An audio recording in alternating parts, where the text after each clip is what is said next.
सूचना केवल हमारे विचार हैं, वित्तीय सलाह नहीं। निर्णय लेने से पहले खुद शोध करें। किसी भी लाभ या हानि के लिए हम उत्तरदायी नहीं हैं।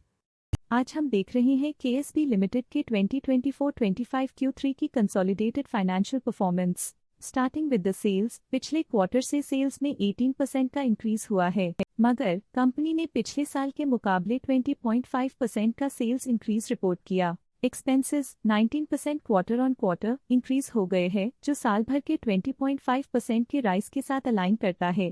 क्वार्टरली सेल्स के कंपैरिजन में एक्सपेंसेस इंक्रीज होना दिखाता है कंपनी ने एक्सपेंसेस मैनेज करने के लिए स्ट्रगल किया। हालांकि कंपनी ने एनुअली अच्छा परफॉर्म किया। ऑपरेटिंग प्रॉफिट, जो पिछले साल के कंपैरिजन में 21.5% अप हुआ है, quarter on quarter around 12% increase हुआ है। Operating profit margin OPM annual basis पे 0% से इंक्रीज हुआ है और पिछले क्वार्टर के कंपैरिजन में -1% से डिक्रीज हुआ है। एक्सेप्शनल आइटम्स को ऐड करके अदर इनकम पिछले क्वार्टर के कंपैरिजन में 54.5% बढ़ गई, बावजूद इसकी ईयरली ग्रोथ 59.5% हुई है। इंटरेस्ट एक्सपेंसेस पिछले क्वार्टर से -33.5% डाउन हुआ, लेकिन ईयर ओवर ईयर डिक्रीज -75% हुआ है। डिप्रिशिएशन कॉस्ट में 5% का क्लाइम देखने को मिला और ईयरली बेसिस पे 5% का इंक्रीज देखा गया। प्रॉफिट बिफोर टैक्स एनुअली 30% बढ़ा, लेकिन प्रोसीडिंग क्वार्टर से 17.5% बढ़ा है। इस साल कंपनी ने 27.5% टैक्स पे किया और क्वार्टरली कंपनी ने 26.5% टैक्स पे किया है।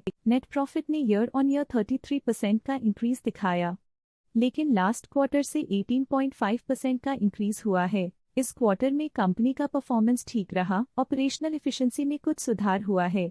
वहीं अगर एनुअल एनालिसिस की बात करें तो इस साल कंपनी का परफॉर्मेंस काफी अच्छा था। अर्निंग्स पर शेयर ईपीएस में साल भर में 1% का इंक्रीज देखा गया, लेकिन क्वार्टरली में 18% की बढ़ोतरी भी नजर आई। इस क्वार्टर में कंपनी का ईपीएस ठीक रहा, ऑपरेशनल एफिशिएंसी में कुछ सुधार हुआ। केएसबी लिमिटेड के फाइनेंशियल स्नैपशॉट को रिव्यू करते हुए कुछ मुख्य ट्रेंड्स सामने आए हैं जो कंपनी की परफॉर्मेंस पे रोशनी डालते हैं। दिसंबर 2021 से दिसंबर 2024 तक केएसबी लिमिटेड की फाइनेंशियल जर्नी में सबसे पहले बात करते हैं सेल्स की। इस साल सेल्स में 13% की वृद्धि हुई है और पिछले 4 सालों में 69% की वृद्धि हुई है, जो एक निरंतर अपवर्ड ट्रेंड को दर्शाता है। पिछले 3 साल से सेल्स लगातार बढ़ती जा रही है, जो मार्केट एक्सपेंशन और कंज्यूमर डिमांड में वृद्धि को दर्शाता है। अब बात करते हैं एक्सपेंसेस की। इस साल एक्सपेंसेस 12.5% बढ़े हैं और 4 सालों में 70.5% का इजाफा हुआ है। इस साल सेल्स और एक्सपेंसेस एक साथ बढ़ रहे हैं, जो बैलेंस्ड ऑपरेशनल अप्रोच को दर्शाता है।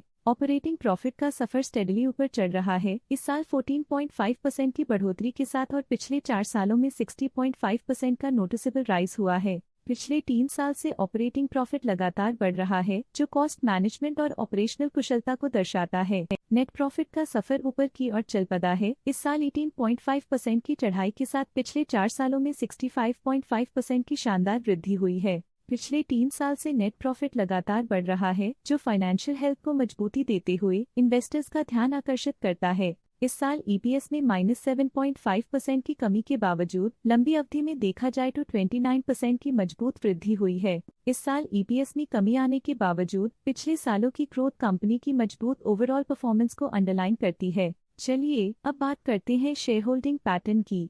केएसबी की शेयर होल्डिंग रिपोर्ट्स कुछ इस प्रकार की हैं, जो दिसंबर 2024 के 31 तक चलता है। ये रिपोर्ट कंपनी के शेयर्स की डिटेल्ड जानकारी देता है, जिसमें promoters, promoter groups, foreign investors, public investors और सरकारी एंटिटीज शामिल हैं। पब्लिक हेल्थ शेयर्स का परसेंटेज 2024 के सितंबर में 14.62% से 2024 के दिसंबर में 14.25% तक डिक्रीज हो गया। इस डिक्रीज से साफ है कि इस टाइम पीरियड में कंपनी में पब्लिक का हिस्सा डिक्रीज हुआ है। जब कंपनी के शेयर्स का अधिकतम हिस्सा प्रमोटर्स, एफआईआई, डीआईआई या गवर्नमेंट के पास होता है, तब ये माना जाता है कि कंपनी मजबूत हाथों में है, जो स्थिरता और मजबूत समर्थन को दर्शाता है और इस मार्केट की स्थिरता बनी रहती है। डीआईआई डोमेस्टिक इंस्टीट्यूशनल इन्वेस्टर्स ने अपना शेयर होल्डिंग सितंबर 2024 में 10.22% से दिसंबर 2024 में 10.62% तक इंक्रीज किया। ये बताता है कि डोमेस्टिक इंस्टीट्यूशंस ने कंपनी में अपना इंटरेस्ट 0.4% तक इंक्रीज किया है।